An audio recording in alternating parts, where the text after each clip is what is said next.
जय हिंद दोस्तों। आज हम लोग 2010 के PYQ करेंगे। अपना जो पॉलिटी का सीरीज चल रहा है उसी में। तो इससे पहले हम लोग एक विचार देखते हैं। क्या है कि vision without action is a day dream and action without vision is a nightmare. मतलब कि बिना ये विजन और एक्शन दोनों ही होना चाहिए, अन्यथा ये दोनों सपना की ही तरह होता है। अगर दोनों अधूरा है तो एक दूसरे के बिना।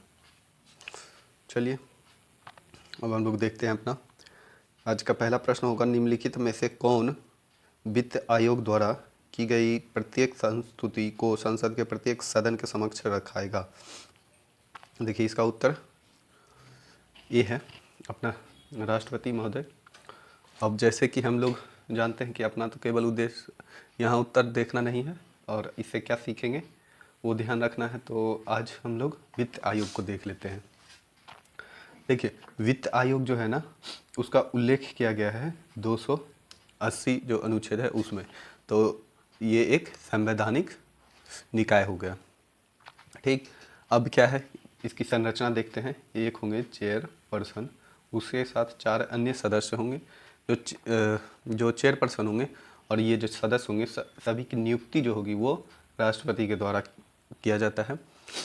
अब देखिए कि इसकी जो योग्यता होगी ना, ये चारों सदस्य की योग्यता होगी, तो उसका निर्धारण संसद के द्वारा किया जाएगा। पार्लियामेंट, उससे संबंधित जो भी नियम होंगे वो निर्धारित इनके द्वारा किया जाएगा। और ये इसका जो गठन है तो 5 वर्षों में ये राष्ट्रपति के द्वारा किया जाता है। हाँ, और इसका फिर उद्देश्य क्या होता है, तो उद्देश्य यही है कि केंद्र और राज्य के मध्य में वित्तीय स्थिति का आकलन करना और करों का बंटवारा करना। तो जो कर के बंटवारे किए जाते हैं ना केंद्र को और राज्य के मध्य में, तो उसे ऊर्ध्वाधर ये बोलते हैं, ऊर्ध्वाधर बंटवारा होता है। और एक होता है क्षैतिज। तो क्षैतिज का मतलब होता है राज्यों के मध्य में, और ये ऊर्ध्वाधर का मतलब राज्य ये इस केंद्र और राज्य के मध्य में।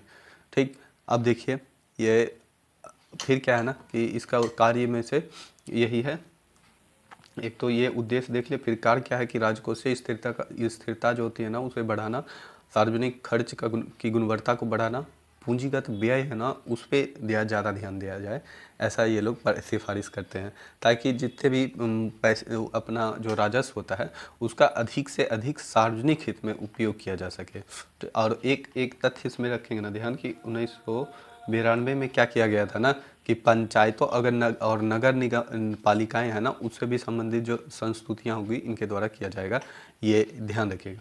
अब कुछ फैक्ट देख लेते हैं। क्या कि पहला जो हुआ था पहला वो ये वित्त आयोग 1951 में इसका गठन था किया गया था, और इसके जो अध्यक्ष थे वो थे KC नियोगी। और अभी जो 15वें वित्त आयोग है ना उनके जो अध्यक्ष होंगे वो NK सिंह हैं, NK सिंह हैं।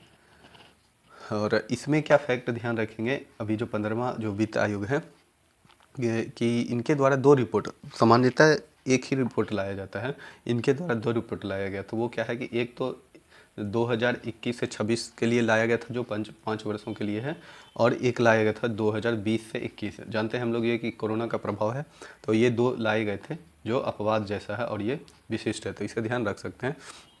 और क्या रखेंगे कि देखिए पहले है ना 14वां जो वित्त आयोग था उसमें कर में जो हिस्सेदारी थी ना राज्यों की वो 42% रखा गया था। बाद में क्या किया गया, मतलब बाद में यानी 15वें वित्त आयोग में इसे 41% कर दिया गया।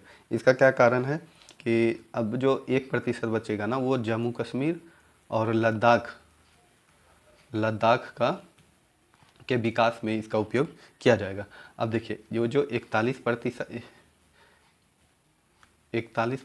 है ना ये मान लीजिए 100% है। तो इसमें क्या क्या और अन्य किन किन चीज़ों को ध्यान में रखा जाता है वो अभी हम लोग देखेंगे कि किसी को देना है, जैसे राज्यों को दिया जाता है ना कर में उनकी भागीदारी, तो उसमें देखिए सबसे पहले जनसंख्या का ध्यान रखेंगे और इसका योगदान कितना होगा 15%। पहले क्या था ना कि 71 के जनसंख्या को आधार माना जाता था, बाद में इसे समाप्त करके 2011 कर दिया गया है। और इसमें विवाद भी हुआ था, वो तो मीन्स का विषय हो जाएगा, तो हम लोग उधर नहीं जाएंगे अभी।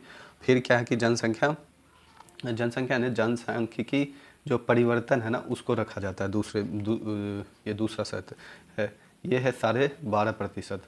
फिर तीसरा क्या है, पर कैपिटा इनकम, प्रति व्यक्ति आय, ये 45% इसका योगदान है। फिर जो क्षेत्र है ना उसको ध्यान में रखा जाता है, वो 15% है। फिर देखिए उसके बाद क्या है, फॉरेस्ट और इकोलॉजी जो है वहाँ का, उसको ध्यान में रख करके 10% दिया जाता है। और जो एक नया 15 में जोड़ा गया तो वो टैक्स एफर्ट था, ठीक। टैक्स एफर्ट के लिए इतना प्रतिशत नियोग ये किया गया है, निर्धारित किया गया है। अब ये जो था ना इस 2015 में 15वां जो वित्त आयोग है ना उसमें ये चीज़ें आई, इससे पहले अलग था, तो इसे ध्यान रख लेंगे। चलिए इसके बाद हम लोग अगले प्रश्न की ओर चलते हैं। वो क्या है कि निम्नलिखित कथनों में से कौन सा एक प्राधिकरण किसी राज्य के राज्यपाल को उस विशेष राज्य की पंचायतों द्वारा विनियोजित हो सकने वाले करों और शुल्कों के निर्धारण के सिद्धांतों के विषय में संस्तुति करता है। तो ये देखिए वित्तीय जो अभी हम लोग देख रहे थे ना केंद्र और राज्य के स्तर पर, और ये केंद्र और स्थानीय स्वशासन के बीच के बारे में बताया जा रहा है, करों और इसका जो निर्धारण है उसके बारे में। तो अभी जैसे हम लोग पढ़े थे ना वित्त आयोग के बारे में, वैसे एक राज्य वित्त आयोग होता है। तो यहाँ पे उत्तर यही है, राज्य वित्त आयोग। इसका उल्लेख जो है ना वो अनुच्छेद जो 243 के झ में है। चलिए इसके बाकी और बहुत चीज़ें तो इसमें देखेंगे, वो तो मेंस वेंस के विषय के रूप में इसे देखा जाता है। तो आगे देख लेते हैं। अब निम्नलिखित भारत के संविधान के संदर्भ में निम्नलिखित कथनों पर विचार कीजिए। देखिए कितना ये ना बहुत ही ज़्यादा इंटरेस्टिंग ये है प्रश्न है, कैसे अभी देखेंगे। देखिए कैसे जो फंडामेंटल राइट है, ड्यूटी और डीपीएसपी है, उससे संबंधित प्रश्न कैसे पूछे जाते हैं। एक तो अभी आगे देखेंगे या इसमें या अगले वर्ष में है, उससे फंडामेंटल ड्यूटी से पूछा गया है, तो वो तो देखेंगे ही। अभी इसके बारे में हम लोग देखेंगे कि इसमें कितने अच्छे से, अभी हम लोग इससे पहले भी जो हम लोग भी पिछले वर्षों का जब देख रहे थे ना प्रश्न, तो उसमें भी बताया, हम लोग डिस्कस किए थे कि कैसे प्रश्न पूछे जाते हैं। तो देखिए यहाँ पर उसी का उदाहरण है क्या, कि राष्ट्रीय सामाजिक सहायता कार्यक्रम क्या है, कि भारत सरकार द्वारा प्रारंभ किए गए राष्ट्रीय सामाजिक सहायता कार्यक्रम में भारत के संविधान में उपरोक्त उपबंधों में से कौन कौन से पूरे होता है या होते हैं। तो अब देखिए क्या क्या है उपरोक्त उपबंध, एक है मूल अधिकार है, मूल कर्तव्य है, और फिर राज्य की नीति के निर्देशक तत्व हैं। अब देखिए जो सामाजिक होता ये था ना, ये कब किया गया था, 1995 में 1995 राष्ट्रीय सामाजिक सहायता कार्यक्रम शुरू किया गया था। और इसको जो है ना अगर इसमें देखेंगे तो अनुच्छेद, देखिए इसमें मूल अधिकार और डीपीएसपी दोनों ही शामिल हो जाएगा। कैसे, देखिए मूल अधिकार तो जो डीपीएसपी है वो सीधे इसमें आ जाता है, उसके अनुच्छेद 41-42 को देखिएगा ना, सामाजिक सुरक्षा के बारे में बताई गई है जो समवर्ती सूची का विषय है, तो वो तो सीधे इसमें आ जाता है। 41 और 42 के बारे में बात करेंगे, तो ये दोनों डीपीएसपी का भाग है। अब क्या है ना कि अगर अच्छे से इसको देखेंगे तो एक चीज़ और देखने को मिलेगा कि 41, सबसे पहले देख लेते हैं। देखिए राष्ट्रीय सामाजिक सहायता है ना, उसमें क्या है कि राष्ट्रीय वृद्धा पेंशन, परिवार कल्याण प्लान और जो मातृत्व सुरक्षा वगैरह है उसी को रखा गया है। अब 41 में क्या है कि क्या बताया गया है कि कुछ दशाओं में काम, शिक्षा और लोक सहायता पाने का अधिकार। कुछ दशाओं में काम, शिक्षा और लोक सहायता, तो लोक सहायता है ना वृद्धा पेंशन को देना। फिर क्या है 42 में जो है अनुच्छेद, उसमें क्या कहा गया है कि काम की न्याय संगत और मनोवांछित दशाओं का तथा प्रसूति सहायता का उपबंध, तो मातृत्व सुरक्षा है, प्रसूति प्रबंध इसमें आ गया ना, प्रसूति सहायता का उपबंध आ गया इसमें। अब देखिए इन दोनों को ही जोड़ेंगे ना तो एक अपना अनुच्छेद है, अनुच्छेद 21, उसमें क्या बताया गया है, वो है मूल अधिकार, और उसमें जीने का अधिकार या जीवन का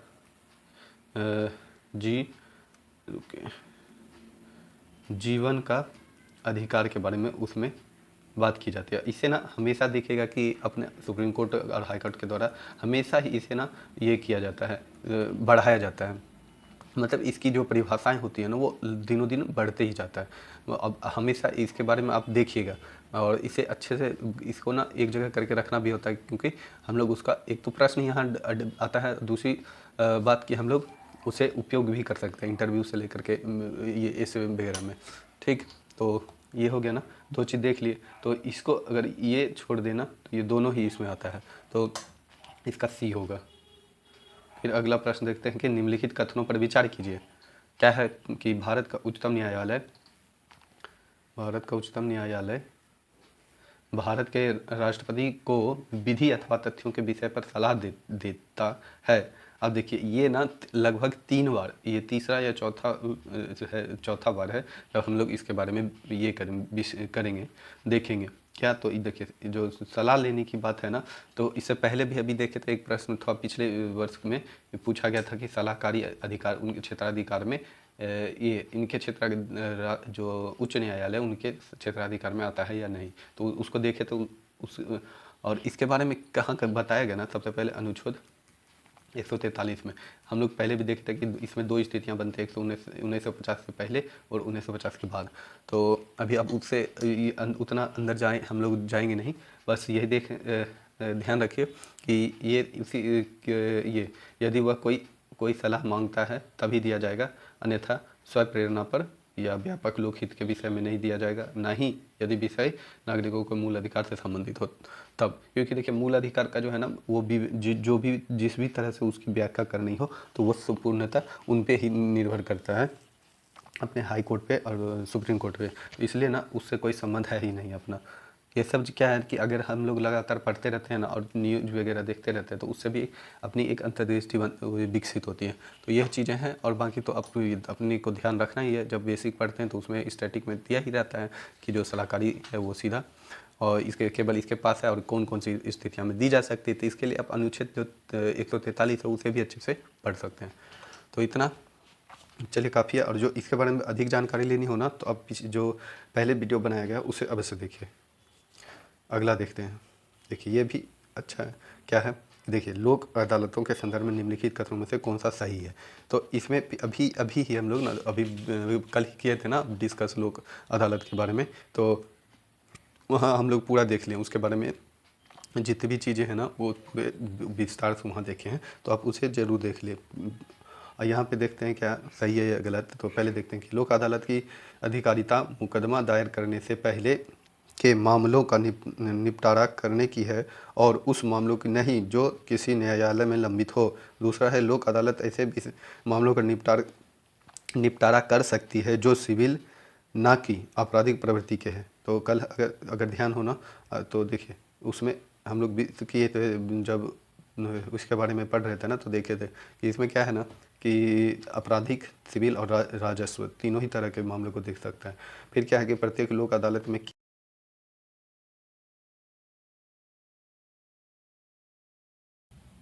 केवल सेवारत जो है ना प्रत्येक हाँ देखिए केवल सेवारत अथवा सेवानिवृत्त न्यायिक अधिकारी की नियुक्ति हो सकती है, कोई अन्य व्यक्ति नहीं। तो ये भी गलत है क्योंकि हम लोग देखे थे कि उसमें क्या है ना, एक जो चेयरपर्सन होंगे वो जो रिटायर्ड जज होते हैं और 2 होंगे, एक वकील होंगे जो सीनियर होंगे और दूसरा सामाजिक कार्यकर्ता होते हैं वो। तो ये दोनों भी तो कट ही गया। अब इसमें हो सकता है ध्यान ये कि क्या ऐसा होगा या नहीं कि जो उसमें लंबित है ना मामले उसका निपटारा होगा कि नहीं। तो ये भी ये भी मतलब ये गलत है क्योंकि इसमें इसका भी निपटारा किया जाता है। तो उत्तर अपना डी हो जाएगा। फिर अगला देखते हैं कि भारत सरकार अधिनियम 1935 के में अंतर्विष्ट अनुदेश प्रपत्र ठीक को वर्ष 1950 में भारत के संविधान में किस रूप में समाविष्ट किया गया। तो इंस्ट्रूमेंट ऑफ इंस्ट्रक्शन जो है ना उसको क्या किया गया था ना, तो भारत देखिए इंस्ट्रक्शन का क्या है वो सरकार को चलाने में मदद करती थी। तो उसको क्या किया गया कि भारत सरकार के द्वारा ना कार्य का संचालन नियम जो है ना उसमें परिवर्तित कर दिया गया। तो उसमें यही है कि क्या क्या मतलब ये केंद्र और उनका दायित्व है राज्य का, तो इनके बीच के जो झगड़े होंगे तो फेडरल न्यायालय जो होता है मतलब उच्च न्यायालय है तो उसमें ही उसका समाधान होगा। और यही सब चीज़ें इसमें इसका वर्णन है। तो आज के लिए तो हम लोग इतना ही रखेंगे। आज कुछ कम ही प्रश्न था, पर मैं सोच रहा था कि 11 को इसमें शामिल कर लूँ, पर इसलिए नहीं किया ना कि वो थोड़ा बड़ा है, मतलब ज़्यादा है और उसमें चीज़ें भी अधिक है जानने योग्य, तो हम लोग उसको कल अच्छे से आराम से करेंगे। तो आज के लिए इतना ही, धन्यवाद, आभार। और अगर लगे सही तो आप शेयर कर सकते हैं अपने दोस्तों के बीच ताकि रीच बढ़े, और लाइक भी कर सकते हैं। धन्यवाद।